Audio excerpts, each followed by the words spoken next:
Hello everyone. So today we are going to work on how to add these markers, this checkpoint or objective markers, whatever you want to call it, to any object in the world. So here, as you can see, I have B, C points over there and A over there. So this is using the same marker system we implemented yesterday. For example, here when I go closer to these enemies, you can see a separate marker appears. So we can assign a separate widget blueprint to be used with the marker as the marker, and also we can add a custom label to the marker as well. So yeah, that's what we are going to work on today. And before we get started, let me remind you that you can download the project files of this project and all other thousands of projects I have done in my channel from my Patreon page. Once you become a member, you can access everything without any limits. And here is the full playlist of this series. Everything is implemented from scratch and explained. Feel free to follow these episodes and you will be able to implement everything you see here in this project by yourself too.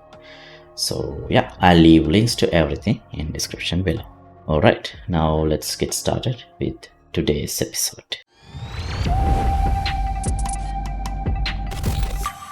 Okay, so now to add an objective marker, let's create a new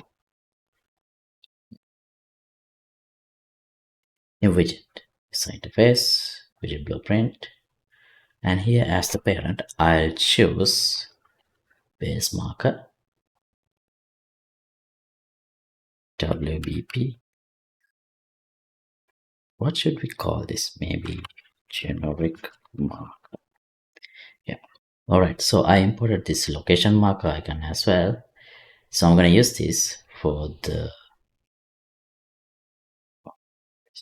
generic marker. Right. Now here, let's add what should we add? A vertical box. And underneath this, I'll add a border. And as the border image, I'll choose this icon.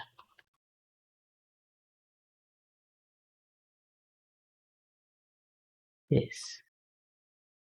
And I think it is set to, we don't see that. But if I fill this,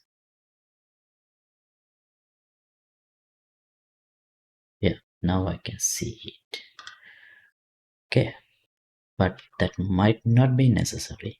Let's wrap this with the size box. Make it size icon. I'll make it a variable, and by default, let's use something like 100 by 100, and it's this. Okay, now it's good. Now, what if I add some text here?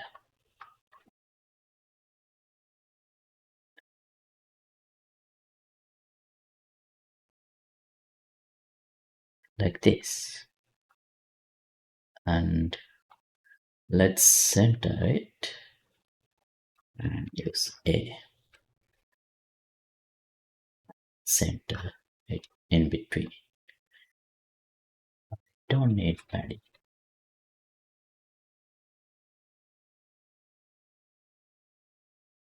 Okay, now to add this to the level, let's try something like this.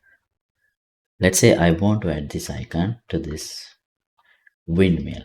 So, oh, this is already a blueprint, but it's all right. It doesn't have to be a blueprint. So here, let's add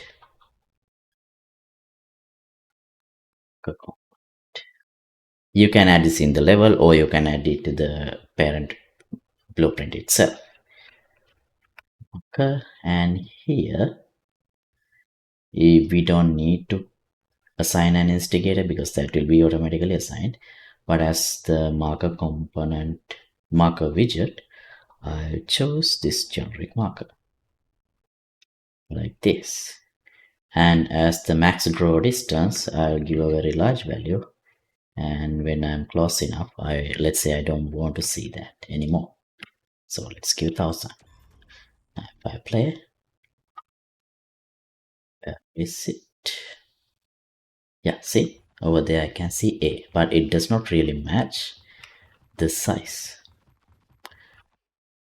But the icon is there. So let's do something like this. For the border, what if I use this setting? That's not good. Yeah, these settings work. Here size, I'll make it align, center align, and for the border, I'll choose these settings. For the content, I'll leave these settings. So that is working, but still I think it's too large. But anyway, that's not our objective, getting the marker to work. It's already working over here. So if I go close enough, that should disappear.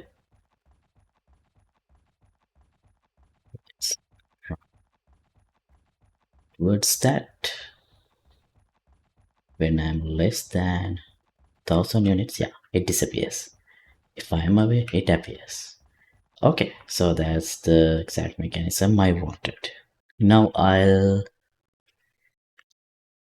add an additional parameter here into the, oh, maybe not yet. Here, let's say instead of 100, yeah, and let's add an additional parameter to marker data. Some optional value, let's say label. Okay, and this should be a text, and I'll leave it empty by default. But now here under marker, it didn't appear here. I need to compile it, I think. Yeah, let's open the marker, compile. Now, yeah, now we have the label. So I'll mark it as B, and then in the generic marker, I'll add here, I'll add a function. I'll add it to the parent.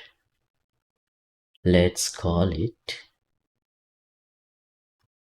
initialize marker. Okay. Now in the generic marker, I'll override that. Initialize marker. We need to call this somewhere as well. So in the base marker, under construct, I'll call initialize marker. And here, now I'll access marker data and break and access this label. If it is not empty, and we check, we can use this text is empty. If it is not empty, we can access the text. So if it is empty, we need to make this a variable. Let's call it text label.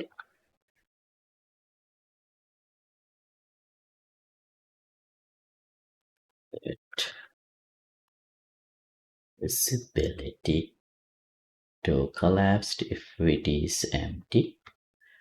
Otherwise, we will set visibility to visible and the text to whatever the label here.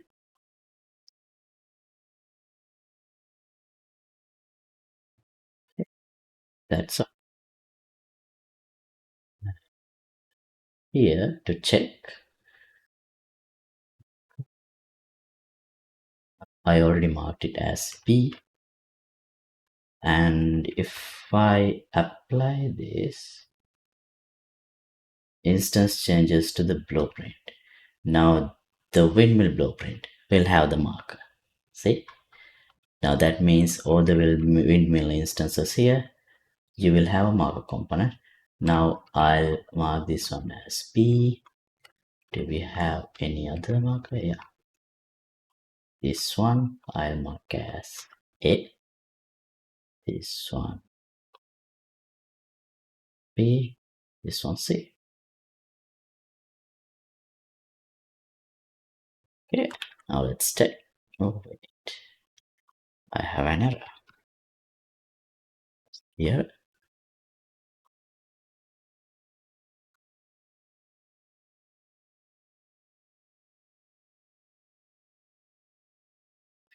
Here mismatch. Yeah. Maybe I'll have to restart the editor because of the change I did here.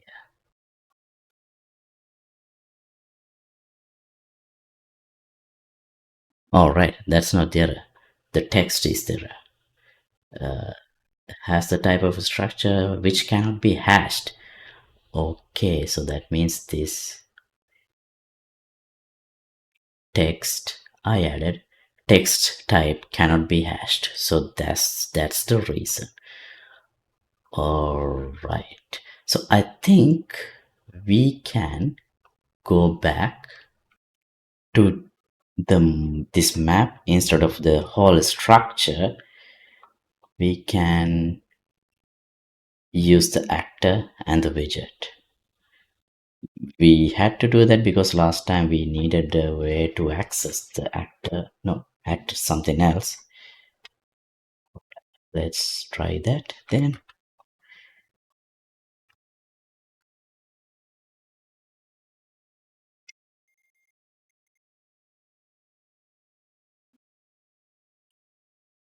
Yeah.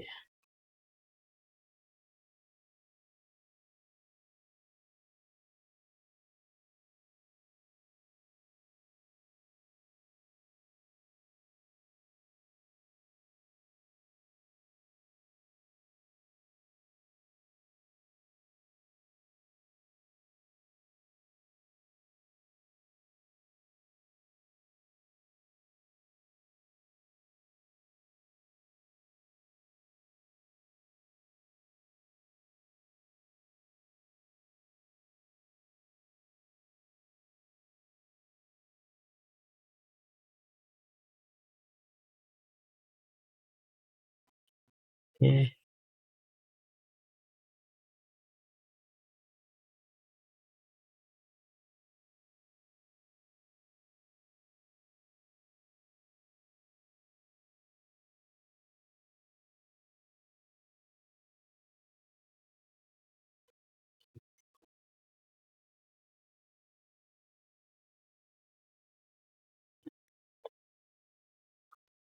Yes.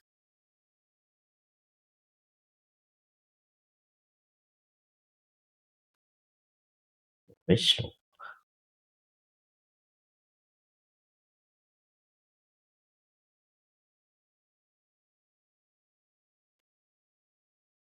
Right.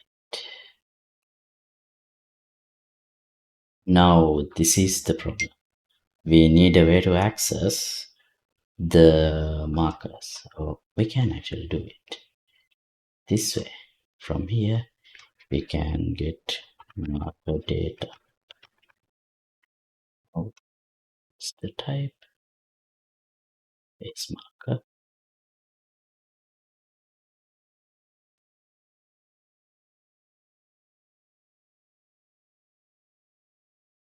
Okay, this is a user widget, but this type is base actor, base marker widget. So get a copy using this, and then get marker data.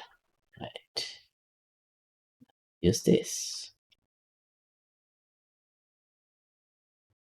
Okay, and the visibility for this, and set position.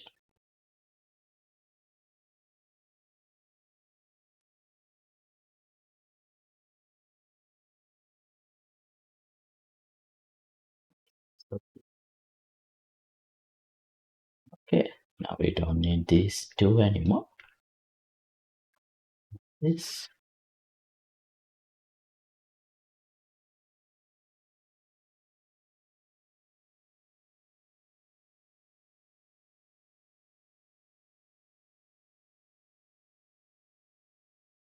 Alright, so here is the cleaned up nodes.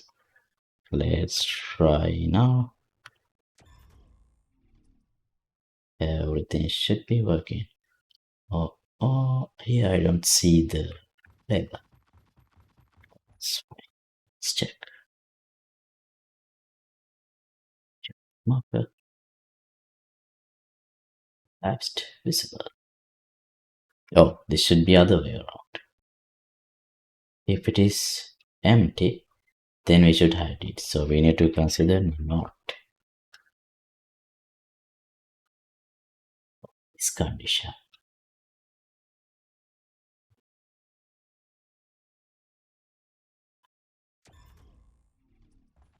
Yeah, here we have A, and we should have C and B over there.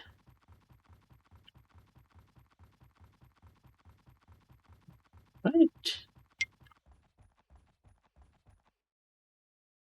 I'll add some offset to this.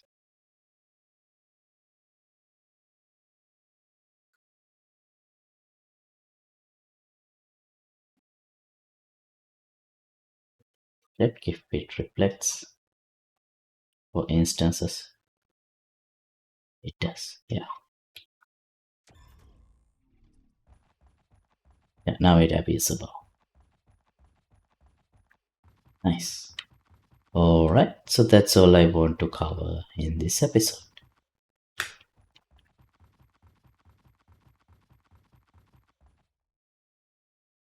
Well, one more thing. Maybe we need to show the distance too. Oh no, let's leave it for another episode. So yeah, let's address distance, showing distance for each marker in the next time. And yeah, thanks for watching. As always, updated project files will be available here for download, and let me know if you have any questions in the comments. And see you in the next episode. Goodbye.